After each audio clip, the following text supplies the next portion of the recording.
मैं सूरज आप सभी का वर्ड इनकार्नेशन में स्वागत करता हूं। आज का विषय है इटली का एकीकरण। आज के सेशन में यह समझने का प्रयास करेंगे कि किस प्रकार से इटली का एकीकरण हुआ, किस प्रकार से जो विदेशी राजवंशों का शासन था इटली में उनको यहाँ से बेदखल किया गया, किस प्रकार से तमाम लड़ाइयाँ लड़ी गई और इन लड़ाइयों को लड़ने में किन किन व्यक्तियों का सबसे ज़्यादा योगदान रहा। उन व्यक्तियों के योगदानों को समझने का प्रयास करेंगे आज के सेशन में। सबसे पहले बात करते हैं इटली के भौगोलिक बनावट की। तो सामान्यतः यह 6 या 7 प्रांतों में विभाजित था। इसको देख सकते हैं, ये है पहला है ये वाला स्टेट सार्डिनिया, उसके बाद से ये आता है लोम्बार्डी, उसके बाद से और इधर वाला भाग जो है उसको वेनेशिया बोलते हैं और ये बीच का भाग इसको पेपल्स बोलते हैं। ये है सिलेशिया, जितना भी पार्ट दिख रहा है ये सब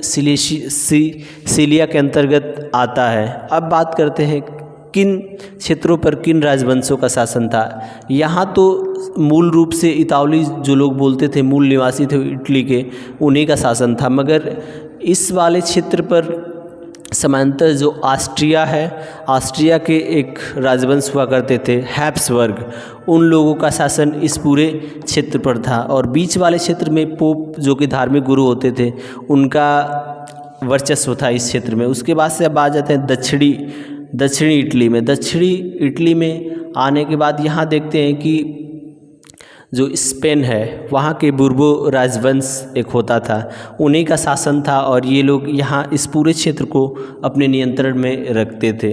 अब बात करते हैं किन व्यक्तियों ने या किन लोगों ने इटली के इन पूरे प्रांतों को मिलाने का काम किया और जो भी विदेशी राजवंश थे उनको यहाँ से भगाने का कार्य किया।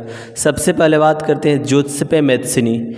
जोसेपे मैत्सिनी की बात किया तो यह एक उदारवादी और राष्ट्रवादी नेता थे और कहीं ना कहीं जो इटली के एकीकरण की शुरुआत की बात है तो जोसेपे मैत्सिनी ने ही किया था और इन्होंने पूरे इटली के सभी राज्यों के एकीकरण के लिए तमाम तरीके के संघर्ष किए 1831 से लेकर 1848 तक। मगर जो भी यहाँ के राजवंश थे इनके जो भी इन्होंने प्रयास किया या विद्रोह किया उन सबको कुचलने का कार्य किया। अंततः इनके संघर्ष के बाद अब आता है नंबर विक्टर इमैनुअल द्वितीय। विक्टर इमैनुअल द्वितीय इनका जो शासन था इस वाले क्षेत्र पर था जो कि सार्डिनिया था, सार्डिनिया पिडमांट। इन्होंने अब यहाँ के जो भी विद्रोह होते थे या आंदोलन था उनका नेतृत्व किया और इन्होंने भी तमाम तरीके के आंदोलन किए और पूरे क्षेत्र को एकीकृत करने का प्रयास किया। और अब बात करते हैं काउंट काबूर। ये काउंट काबूर ऐसे व्यक्ति थे जो कि समांतर जो विक्टर इमैनुअल सेकेंड थे या द्वितीय थे उनके प्रमुख मंत्री हुआ करते थे और जो कि बहुत ही चालाक या कूटनीतिज्ञ थे। इन्होंने फ्रांस से सैन्य समझौता किया और सैन्य समझौता करने के बाद जो भी यहाँ ऑस्ट्रिया के जो राजवंश थे हैब्सबर्ग, उनकी सेना से लड़ाई लड़ी और इन्होंने 1859 में इनको विजय मिली। अब यहाँ से काउंट काबूर और गेरिबाल्डी भी एक, जैसे कि भारत में आरएसएस है उसी तरीके से इटली में राष्ट्र के लिए जो लोग समर्पित थे या राष्ट्र के लिए प्राणों की आहुति देने के लिए तैयार थे या हर प्रकार से कार्य करने के लिए तैयार थे, उनमें तमाम तरीके के सैनिक समूह बनाए गए थे और ये स्वैच्छिक रूप से अपने देश के लिए लड़ते थे और जिसका नेतृत्व जोसेपे गैरिबाल्डी करते थे।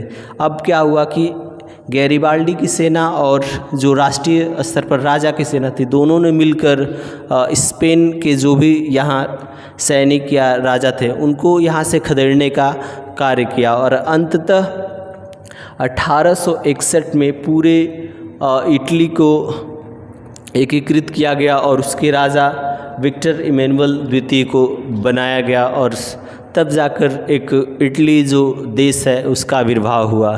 धन्यवाद।